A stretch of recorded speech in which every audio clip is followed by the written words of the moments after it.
Hello, my name is Gabby and welcome back to my channel, or if you're new here, then welcome to my channel, and today's video is going to be my August 2023 reading wrap-up. The content warnings for all the books I talk about today will be linked down below in the description, and let's go ahead and get right into it.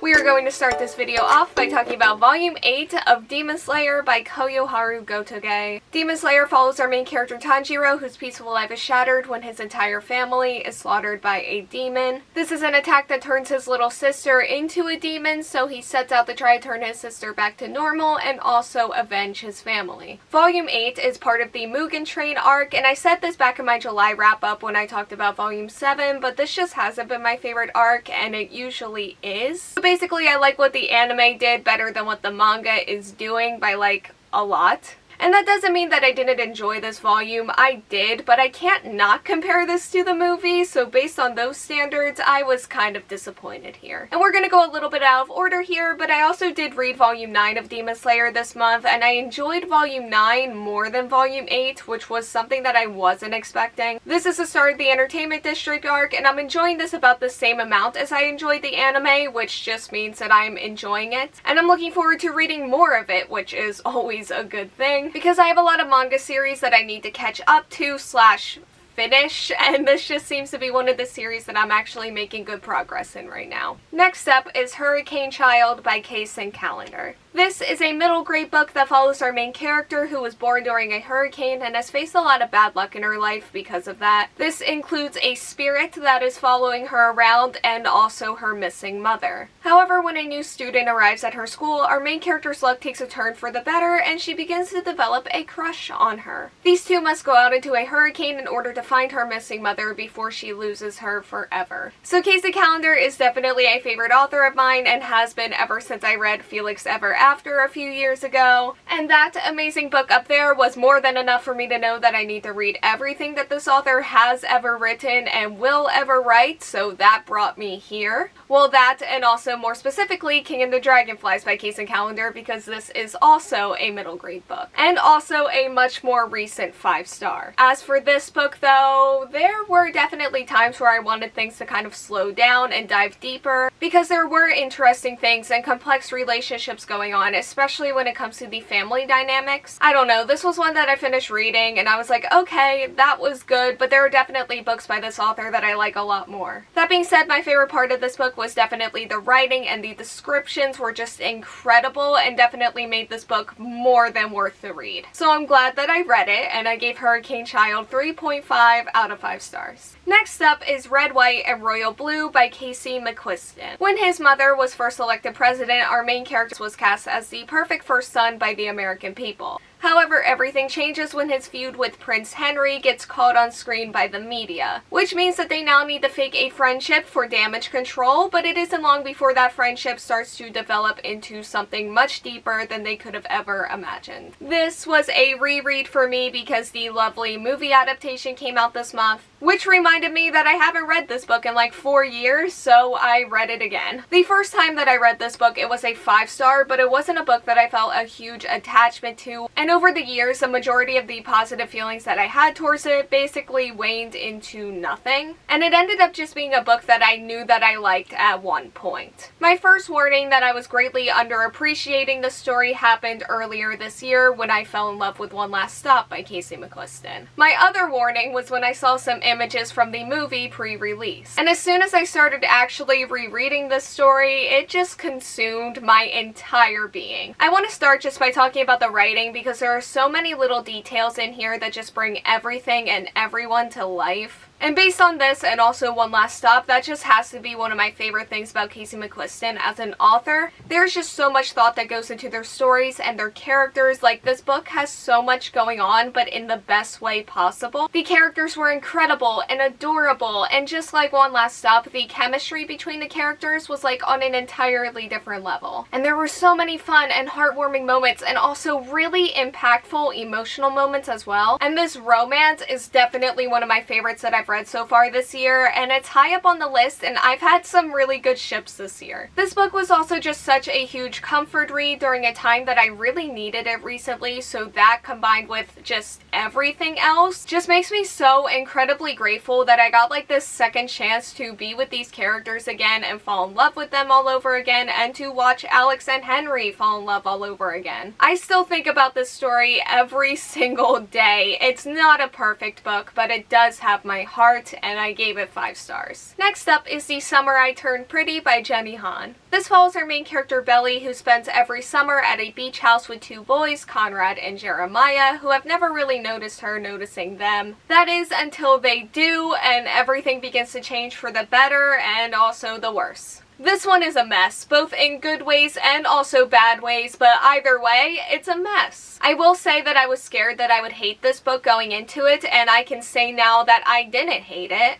I found it frustrating and also kind of exhausting, but I didn't hate it. A lot of those feelings come down to the fact that this book came out in like 2009, and it can definitely read like it sometimes. It has some problematic elements and language that were just no. And it also comes down to the characters as well. Many of them are very unlikable at times, and there is a ton of drama. But in terms of messy, trashy summer romance, this book is definitely that, and I do mean that as a compliment to it mostly. It was also a super quick read, and I really did enjoy the summery atmosphere, and I also like the show, which is definitely helping me read this right now. I ended up giving The Summer I Turned Pretty 2 out of 5 stars, and we'll be talking about the second book very soon in this video, so I'll leave the rest of it for that. But before we get to that, next up is going to be Solitaire by Alice Oseman. This is Alice Oseman's debut novel that follows our main character Tori Spring, who is facing a lot of harsh realities and is confused about how to deal with those things that are going on in her life. There were multiple points while I was reading this book where I just stopped and thought to myself, this book takes place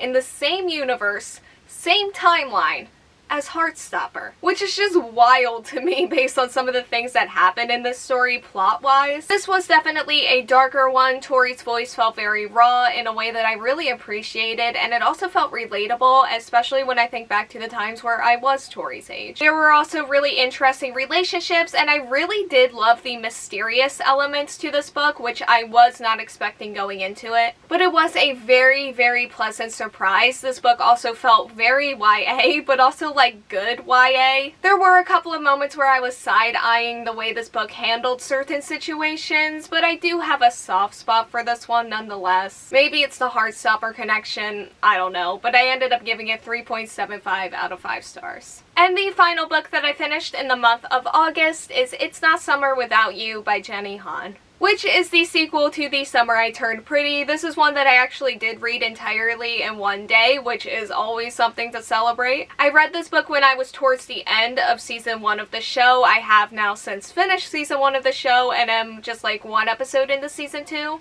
And I did think that this book was going better than the first book for me, but like as soon as I had that thought, Taylor and Belly collectively ruined it, and also just like Conrad in general.